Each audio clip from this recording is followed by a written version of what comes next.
Hey, I'm back, baby! Woo! Sorry for the wait. I was in the shower. We're coming back with an idea I've been saving for you for a long time.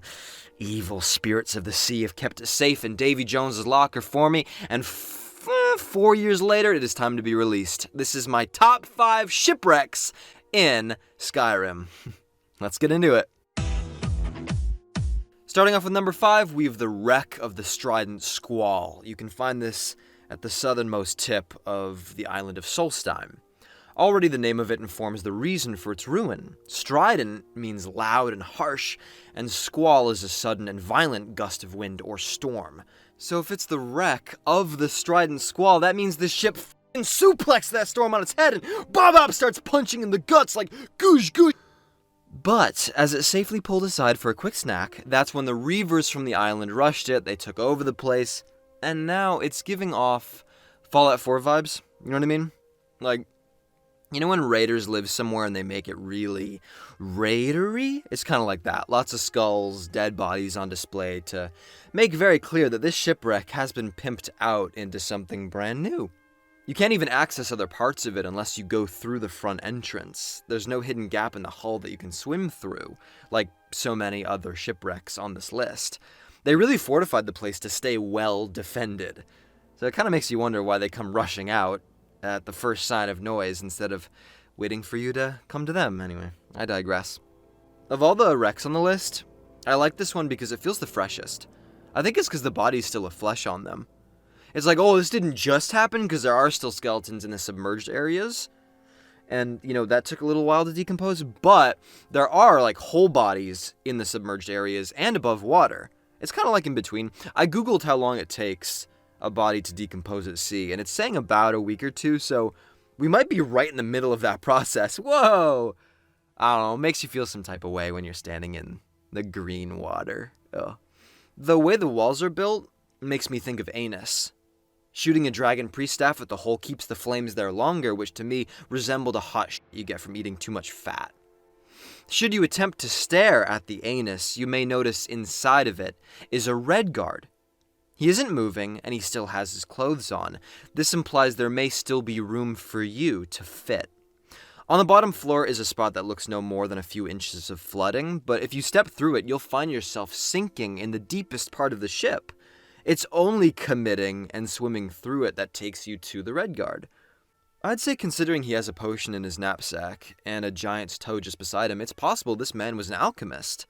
I think maybe the reavers tried to indenture him into making health potions and other potions for them, but he wouldn't put up with that. He didn't want to be, a slave. I hope I'm not reaching with that analysis, but I think that could be a really interesting take. Number 4, we have the perfect example of a big fish in a small pond. If you head to the Lady Stone and look directly south, you'll notice something very curious. What looks like a mast sticking out of the water. Certainly a lake this small couldn't support the size of a proper sea ship, and yet, when you jump in the water, there one is, and the thing is beefy. It's a strange sight. You can't help but wonder how it got here. The only stream that connects to this lake is northeast towards Riverwood, but you know how many, waterfalls and rock clusters and tight spaces there are between that and the ocean. It would never make it. And I don't know, I don't suppose torrential flooding, and I mean tens or hundreds of feet of it at some point in Skyrim's history, could have displaced ships all the way up, from the ocean this far south. Or else we'd be finding sea creature fossils in the Falkreath graveyard. No, this ship had to have been built right here. Now, there is a lumber mill really close by, so we know how whoever built this got the wood, okay. But beyond that, I don't know, I think it's up to you on why this was ever built in the first place. That's kind of the fun of it. What do these details mean to us individually, I think, is the most compelling thing when playing this game, right? So for me personally, this is what I'm going to say. I'm going to say the owner, this skeleton right here, was a passionate sea captain. He'd be out there at sea, except that his girlfriend works in marketing. She's on a campaign for bougie gravestones in Falkreath. He wants to live at sea, but she can't make that commute, so they settle on this. They'll build a floating house that looks just like a ship and live in that on the nearby lake. Perfect! Everybody's happy. But the lumber mill doesn't usually take contracts like that. They're not used to building ships like that, so they do it, they build it. It looks pretty good, but they forget to reinforce the middle part. The middle. You forgot. So one night, when the couple is asleep, the ship splits in half and they drown. The end. That's what I'm gonna believe. That's the history, and it's real. They should have moved to the beach. Someone right now in real life has been telling their partner that, and you know what? We hear you. See? You are seen. Number 3, we have a mud crab's favorite hangout. It is the wreck of the Brine hammer. You can find this along the shore to the northwest of Dawnstar. Judging by how much it's run aground, it must have come into shore in the early hours of the morning, when the tide was low, and gotten trapped on a dune. Now it's stuck at an awkward angle, but for our purposes, this is going to make it very fun to explore. First, there's a hidden entrance in the cargo hold through the water that you can jump up into if you feel inclined. I will say this path does tease you though, because you're definitely going to find the master locked door to the bottom deck. And let's be honest, when we're presented with the master locked door, we either go through it or we go through it. I am here to tell you though, it's got no real benefit, because the other door leads to the same area. So, it's up to you. Once you enter the below deck, you feel like you're in the rotating hallway scene from Inception. You know that one?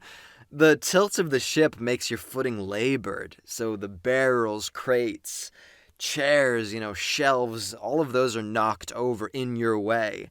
Even the door you can unlock in the sort of the middle of the area, it sends more barrels rolling into you. It's like an obstacle course. And that's what makes it so fun to walk through, I think, to challenge your senses, which arguably doesn't happen enough. You think it would happen more when you're exploring such a mountainous world, so I think this is such a fun opportunity for that kind of thing. Ironically, the chest in the most populated spot gave me the worst loot. But thankfully there are 2 more, one back in the cargo hold, and one on the top deck with more lucrative findings. Do be polite, though, if you're going to loot from this one, because after all, the man to whom it belonged got crushed to death by it. Ugh. If that doesn't show you that your money and riches don't come with you when you die, I don't know what will.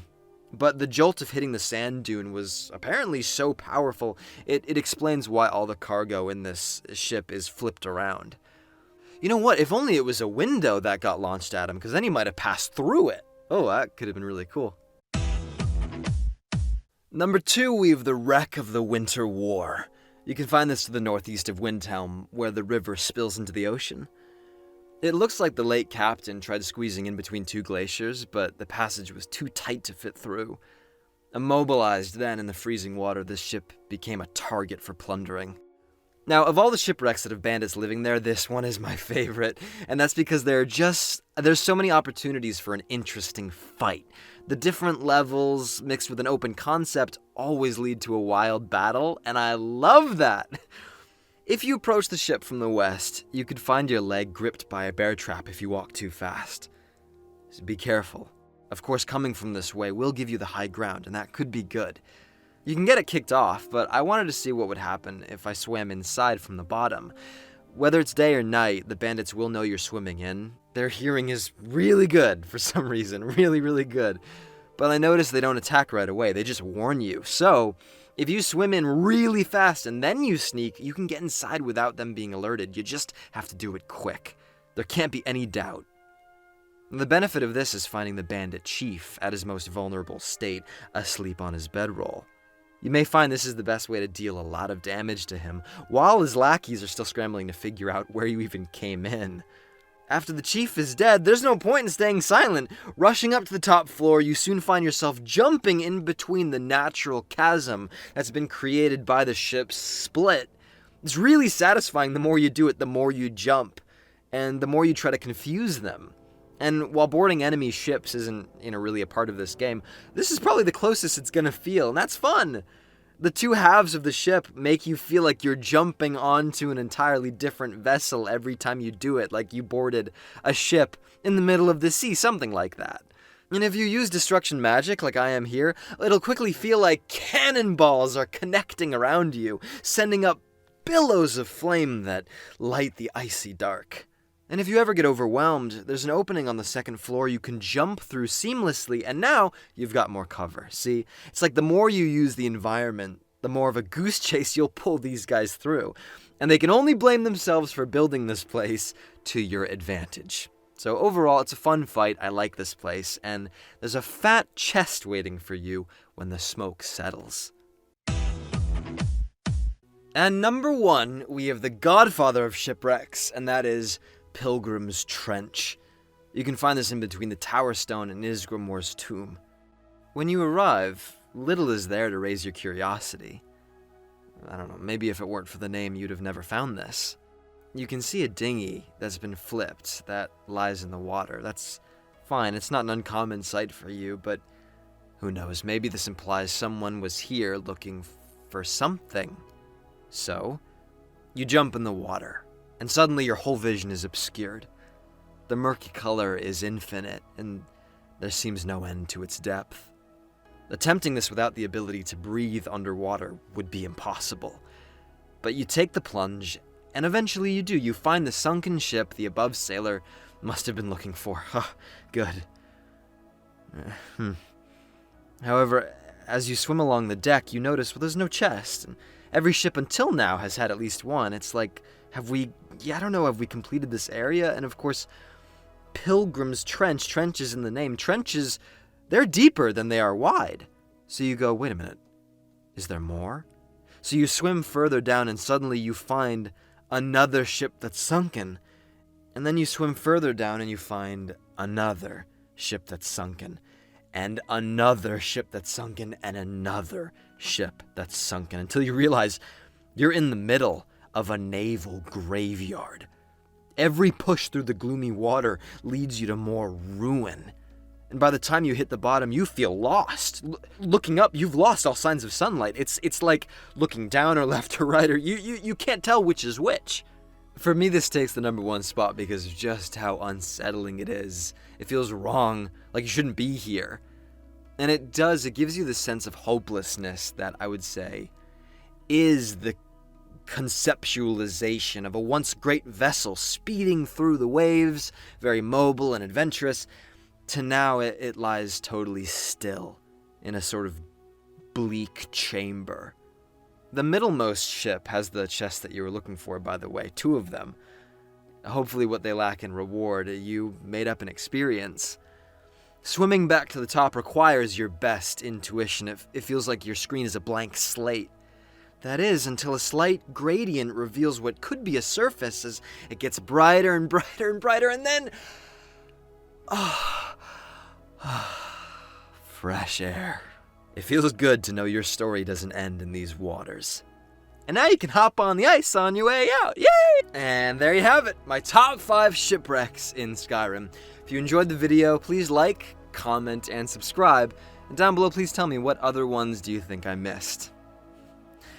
Well, I will say it feels very good to be back. I'm looking forward to a lot more adventure with you. I hope you're cool with that, because I'm cool with that. Are you cool with that? I'm cool with that. All right. Bye.